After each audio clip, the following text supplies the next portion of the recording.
നിങ്ങൾക്ക് ഒരു ഏർപ്പെട്ട ആക്ട് ചെയ്യാൻ കഴിയും. ഞാൻ ആക്ട് ചെയ്യില്ല.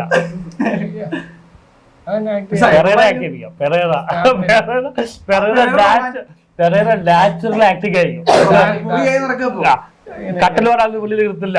കട്ടൽ പറയാൻ പുള്ളി നിർത്തില്ല. കട്ട് പറയാൻ നിർത്തില്ല. പിന്നെ റീടേക്ക് എടുക്കും. റീടേക്ക് എടുക്കും. കുറെ മരിക്കും. എന്താ വിചാരിച്ചു പെരേര ഉസ്താദാണ്. പറവണക്കാത്തല്ലേ ഇമേജ് കോൺഷ്യസ്. ആറാട്ടെണ്ണ ഇനി ഇവിടുത്തെ ഇത് കഴിഞ്ഞിട്ടുള്ള സീൻ കൊച്ചിയിലെ വെടിക്കെട്ടിനെ പറ്റിയൊക്കെ റിവ്യൂ ആണ് കേട്ടോ. എങ്ങനെയുണ്ട്? താനാ ചെയ്ത കറക്റ്റ് അടിപൊളിയായി. ഇന്ന സ്ഥലങ്ങളിൽ വെടിക്കെട്ടുണ്ടായിരുന്നു, ഗുണ്ട് നല്ലതായിരുന്നു, മാലപ്പടക്കം അത്ര പോരാ, ഒച്ച പോരാ, വാണം കൊള്ളാന്ന്, നല്ല ശബ്ദം മുകളിൽ ചെന്നിട്ടായിരുന്നെങ്കിലും താഴെ നിന്ന് പോകുന്ന കളർഫുൾ ആയിരുന്നു, അങ്ങനെയൊക്കെ പറഞ്ഞു. ഇതിന്റെ ഇടയ്ക്ക് കോമഡി ഉണ്ടാവാറുണ്ടോ? കോമഡിയോ? ഈ വെടിവെക്കിന്റെ ഇടയ്ക്ക് കോമഡി സെന്റിമെന്റ്സ്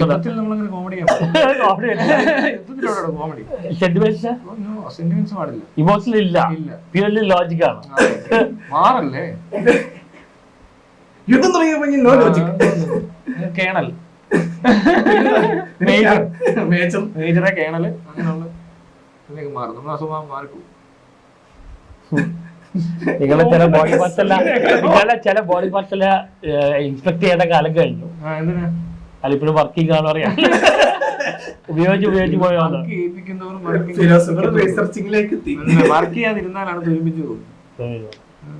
അത് ഒന്നിനും കൊള്ളാണ്. അത് നമ്മൾ മെയിൻറ്റെയിൻ ചെയ്ത് വൃത്തിയായിട്ട് ഉപയോഗിക്കുക. എപ്പോഴും വർക്ക് ചെയ്തോണ്ടിരിക്കുക. ഞാൻ പറഞ്ഞില്ല കണ്ടിത് ഈ സാധനം ചെയ്യണം. രാവിലെ എഴുന്നേറ്റിട്ട് ഇങ്ങനെ അതിനോട് ഇപ്പൊ ചായ കുടിക്കുവാണെങ്കിൽ കുറച്ചുകൂടി കോൺസെൻട്രേഷൻ കിട്ടും നമുക്ക്. ആ മെന്റൽ ഇത് കിട്ടും. ചായ കുടിച്ചോണ്ട് ചായയുടെ കാലിന്റെ ഉയരം കൂടുന്തോറും ചായയുടെ കടുപ്പം കൂടും. അങ്ങനെ ചെയ്യുന്നൊരു ഭയങ്കര എക്സസൈസ് ആണ്. അതിനോടൊപ്പം വേണമെങ്കിൽ ഈ വിഷയത്തിൽ നിങ്ങളെക്കാട്ടും പ്രാഗൽഭ്യം ആരെങ്കിലും ഉണ്ടാവും? ഈ വെടി വിഷയത്തിൽ നിങ്ങളെക്കാട്ടും പ്രാഗൽഭ്യം ആരെങ്കിലും ഉണ്ടാവും ഈ ലോകത്താണ്? അല്ലല്ലോ, ഒരുപാട് പേരുണ്ട്. ഞങ്ങളൊക്കെ പിന്നെ റോൾ മോഡൽ ഇല്ലല്ലോ. നിങ്ങളെ റോൾ മോഡൽ എല്ലാവർക്കും. അതെ, നമ്മൾ വേണം എല്ലാം ചെയ്തെടുത്ത് കൊണ്ടുവരാൻ. ഫസ്റ്റ് ചെയ്യുന്ന ആളെന്ന നിലയ്ക്ക്. മനസ്സിലായല്ലേ? നിങ്ങൾ ആദ്യം വുമൺ സെക്സ്വാലിറ്റി എക്സ്പ്ലെയിൻ ഇനി ഇത് ഞാൻ പറഞ്ഞു തുടങ്ങുമ്പോഴാണ് കേരളം ഈ ആൺ സെക്സ്വാലിറ്റി വുമൺ സെക്സ്വാലിറ്റി വ്യത്യാസം എന്താണ്? ആൺ സെക്സ്വാലിറ്റിയോ മെയിൽ സെക്സ്വാലിറ്റി ഫീമെയിൽ സെക്സ്വാലിറ്റി വ്യത്യാസം എന്താണ്? എന്ത് വ്യത്യാസം? ഒന്നാണോ? മനുഷ്യനല്ലേ, മാനസിക ബ്രെയിൻ എന്ന് പറയുമ്പോൾ രണ്ട് രീതിയിലുള്ള വർക്ക് ചെയ്യുന്നത്. ബാക്ക് എന്ന് പറയുമ്പോൾ രണ്ട് രീതിയിലുള്ള വർക്ക് ചെയ്യുന്നത്. രണ്ട് രീതിയിലാണോ വർക്ക് ചെയ്യുന്നത്? അല്ല, രണ്ടും ഒരു രീതിയിലാണ് വർക്ക് ചെയ്യുന്നത്. രണ്ടുപേർക്കും വിശക്കും, കഴിക്കും, തിന്നും, തൂറും, കുളിക്കും. അത്രേ ഉള്ളൂ. അല്ലാതെ വേറെ വലിയ അത്രേ ഫീലിങ്സ് ഒക്കെ സെയിം. തൂറാൻ മുട്ടിയാൽ രണ്ടുപേരും തൂറും. ആർക്കും അങ്ങനെ അധികം നേരം പിടിച്ചു വെക്കാൻ പറ്റത്തില്ല. മലം. അത് പിന്നെ വേറെ കഥയൊന്നും പറയാനില്ല. പിന്നെ രൂപത്തിലൊക്കെ ചെറിയ വ്യത്യാസമൊക്കെ ഉണ്ടെന്നേ ഉള്ളൂ. അല്ല ഉള്ള താൻ വിചാരിക്കുന്നത് തന്നെ പെണ്ണുങ്ങള് തൂറല്ല ഏറാ വരുന്നതെന്നാണോ വിചാരിച്ചത്?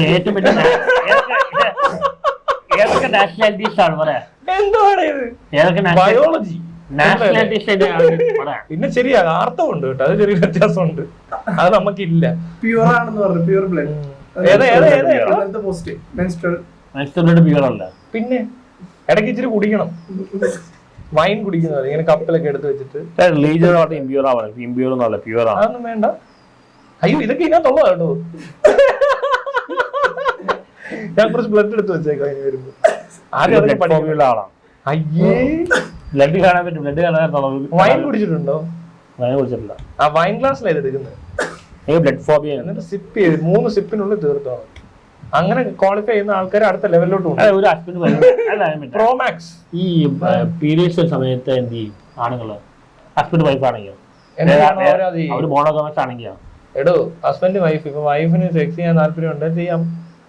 ആ സമയത്ത് പറ്റത്തില്ല, പെയിൻ ആണെങ്കിൽ ചെയ്യരുത്. അപ്പൊ ആ സമയത്ത് ചെയ്യാതെ ഒരാൾ മരിച്ചു പോയാൽ താൻ കേട്ടിട്ടുണ്ട്. പിന്നെ അത്ര നിർബന്ധം അങ്ങനെയൊന്നുമില്ല. അങ്ങനെ ഒരാളെ നിർബന്ധിക്കുന്നുണ്ടെങ്കിൽ അപ്പൊ തന്നെ അയാൾക്കെതിരെ നമ്മൾ പീഡന കേസ് കൊടുത്തിട്ട് അവിടെ രക്ഷപ്പെട്ടോ. പെണ്ണുങ്ങൾ ലിസ്റ്റിൽ ഓർമ്മയുണ്ടോ? ഇവിടെ വേദനിപ്പിക്കരുത്, മനസ്സിലായല്ലേ? അഹിംസ. സിമ്പിളാ. പിന്നെ വേദന അവർ ആവശ്യപ്പെട്ട വേദനിപ്പിക്കണം. പനിനീർ പൂവാണ്. മനസ്സിലായോ? നമ്മളിപ്പോ ഇങ്ങനെ വിവേകാനന്ദ വയലിന് വേണ്ട ഇങ്ങനെ പിടിക്കാൻ പറയുക. അപ്പോൾ പറയാം കുറച്ചുകൂടി പിടിച്ചാ ചോര കാണണോന്ന് പറയുക. അപ്പൊ എന്ത് ചെയ്യും? എങ്ങനെ ചോര കാണിക്കും? അപ്പൊ ചോര വേണോ? ചോര കാണണോ? അല്ലാതെ ആഞ്ചുമ്പോ അവിടെ ഇരുന്നുകൊണ്ടെന്നെ തടവിയാന്ന് കാര്യം നടക്കത്തില്ല. അവര് പറയുന്ന പോലെ വേണം ചെയ്യാൻ. മനസ്സിലായോ? അതാണ് എനിക്ക് പറ്റിയത്. ഇനി മുതൽ ലവ് ഇല്ല, ലസ്റ്റ് മാത്രം. ഞാൻ പറഞ്ഞ ഈ സാധനമൊക്കെ ലവ് ഇത്ര നാൾ ലെസ്ലെസ് ലവ് ആയിരുന്നു. നീ ലവ്ലെസ് വരാൻ തുടങ്ങും കുറച്ച് ഇത്ര നാളെ ലെസ്ലെസ് ലവ് ആയിരുന്നു. നീ ലവ്ലെസ് ലസ്റ്റ്. ഇപ്പൊ ഇത് എന്താ പറയണ്ടേ, ഇപ്പൊ പൂപ്പ് ഡോണേഴ്സ് എന്നൊക്കെ പറഞ്ഞിട്ട് ഈ മനുഷ്യന്റെ മലം മെഡിസിൻ ആയിട്ടൊക്കെ യൂസ് ചെയ്യുന്നുണ്ട്. അത് ഇപ്പൊ പുതിയ ട്രീറ്റ്മെന്റാ. ഡൈജഷൻ അങ്ങനത്തെ പ്രശ്നമുള്ളവർക്ക് ലിവറിനൊക്കെ നല്ല എന്ന് പറയുന്നുണ്ട്. അപ്പൊ ഈ ഡോണേഴ്സ് എന്ന് പറഞ്ഞ ഒരു സ്പെഷ്യൽ ലൈഫ് സ്റ്റൈലാ. അത് ചുമ്മാ അങ്ങനെ തിന്നു കൂറാൻ പറ്റത്തില്ല. നല്ല രീതിയിൽ ജീവിക്കണം. ചുമ്മാ കള്ളം കുടിച്ച് തൊട്ട് മരിച്ചിട്ട് ഇരുന്ന സാധനം അല്ല. സാധനം നീറ്റായിരിക്കണം. അതെടുത്ത് കൊടുക്കുന്നുണ്ട്.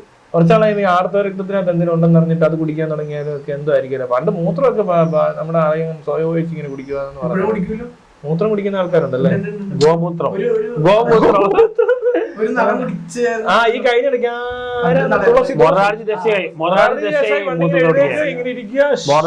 മൂത്രം കുടിക്കുക ഇങ്ങനെ പൊളിച്ചിരിക്കുവായിരിക്കും അല്ലേ? ഇങ്ങനെ വെച്ചിട്ട്